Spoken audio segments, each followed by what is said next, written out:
Let's build our personal operating system, and that is going to be the focus this week on Learn, Think, Act. So systems are the combination of both process and tools.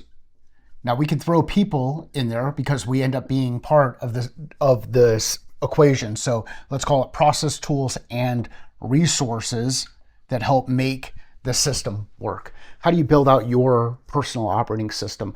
Well, if you've been around here long enough, you've heard me talk about the game plan.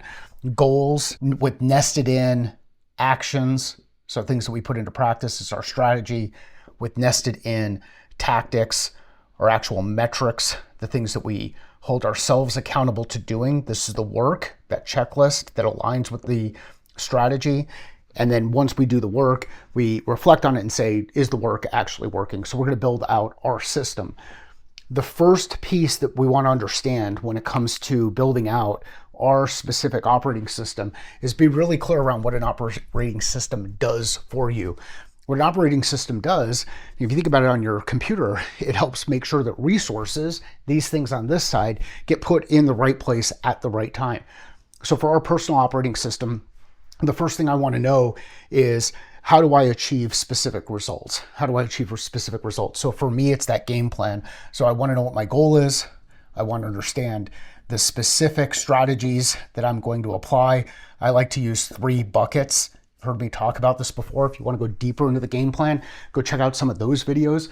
And then I want to know the work. So I've got a goal, I've got strategy, which is the how, and I've got tactics, the work, the checklist of things that I'm actually going to do or get done over a period of time. So one of the key components for me when it comes to my personal operating system is understanding the game plan. Once I've got the game plan laid out, then the next thing I need to understand is, okay, when something comes up, how am I going to make sure that I do the right thing at the right time? This gets into decision making. So for me, I like to use 2x2s, whether we're talking about the Eisenhower matrix, which is that whole importance versus urgence, or we're talking about energy versus impact matrix, which is the whole do what you're made for matrix. So I like to do things that build me up, build up energy, that don't suck the life out of me. Remember, suck the life out of me on this side, build me up on this side, that have high impact or low impact. And my preference is to be up in here in that high impact, high energy side of things. So have some decision-making criteria that you can use. You've got a process that you can apply, a tool that you can apply relative to execution, and tools that you can apply relative to decision-making. If all you're doing is going through life making decision after decision after decision after decision after decision, you might find yourself moving around in circles. So this is where design comes into play. So we have our game plan, we have our decision making, and then the next piece we have our design. What do we want to design for and over what specific period of time? When we think about design, the way that I like to break design down into is, are we actually going through this journey where we want to go from A to Z, and we may end up having to meander around kind of like a hike where we go through different places and learn things and kind of pick things up as they go along? If that's the thing that we need to do, let's lay out those specific waypoints that we're going to go cross through as we move through this process. The easiest way, simplest way that I've seen and that I've worked with organizations on building this out, whether it's individually or as a team, is thinking about board games. The game of life is this kind of system. If you're inside an organization, you're thinking about customer journey, which is one of the things we're thinking about relative to the relaunch of the newsletter and some of the other things that we're doing from a Catalyst perspective.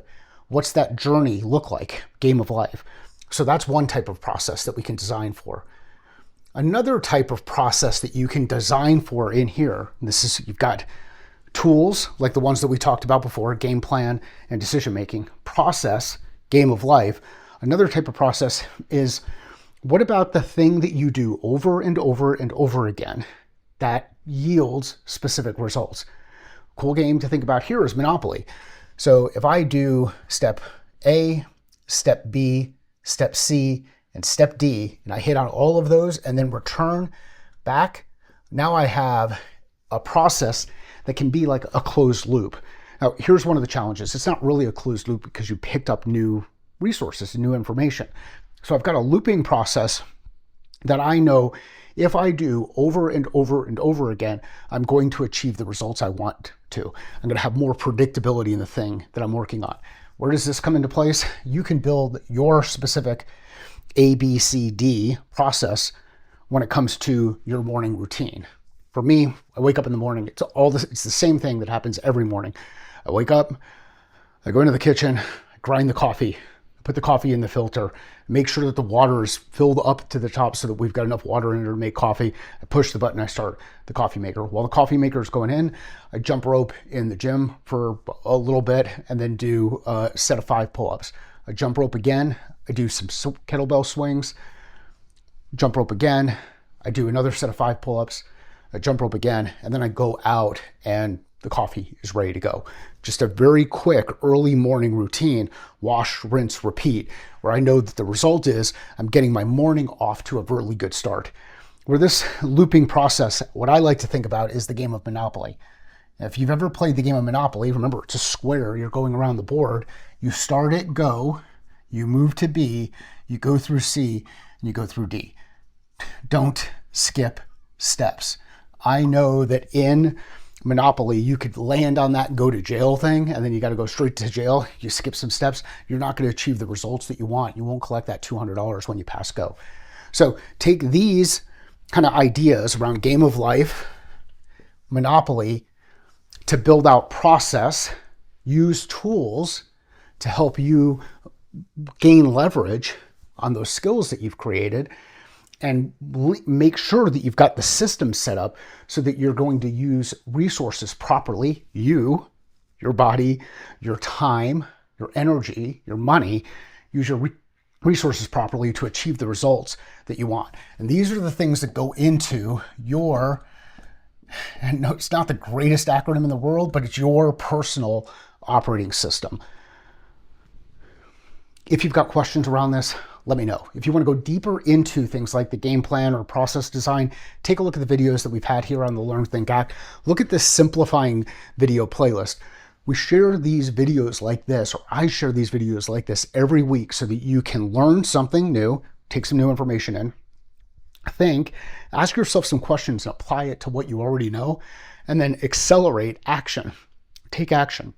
Because when you learn something, you reflect on it, and you have the confidence to actually do something, you start to put that thing into practice and things start to stick. If you have questions around building your own operating system, let me know, but I'll go through this really quickly. Number one, I want to know process. So we laid out that design stuff, those board games.